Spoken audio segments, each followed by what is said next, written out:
প্রথম দিকে যারা ইসলাম গ্রহণ করেছিলেন প্রায় অধিকাংশ জনই তারা ছিলেন দুর্বল মানুষ, বলতে সামাজিকভাবে তাদের তেমন কোনো প্রভাব ছিল না, তাদের পক্ষ হয়ে কেউ কোনো কথা বলবে এমন কোনো মানুষ ছিল না।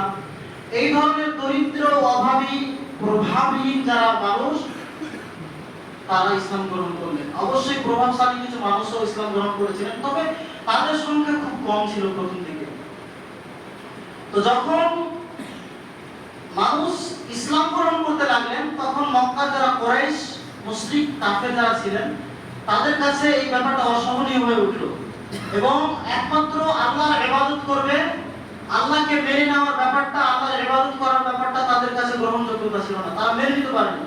কারণ তারা ভাবতো যে তাদের দাওয়াত যদি আমরা মেনে নিই, কবুল করে নিই, তাহলে আমাদের যে প্রথা পদ্ধতি, আমাদের যে সামাজিক প্রভাব, আমাদের যে ক্ষমতা সবকিছু তো নষ্ট হয়ে যাবে। তারা ইসলাম তো গ্রহণ করেনি, বিশেষ করে যারা নেতা ছিলেন, যাদের প্রভাব ছিল, বিশেষ করে যেমন আবু জাহাল, আবু লাহাব, ইবা সাহেব আরো অন্যান্য যারা ছিলেন। তো যারা ইসলাম গ্রহণ করতে লাগলো তাদের উপরে মক্কার কুরাইশ কাফের মুশরিকরা নানা রকম ভাবে জুলুম নির্যাতন করতে শুরু করলো। একটা পর্যায়ে এমন ভাবে তাদের উপর অত্যাচার করতে লাগলো কাফের মুশরিকরা মুসলমানদের উপরে, যে অত্যাচারের সীমা যেন ছাড়িয়ে গেল।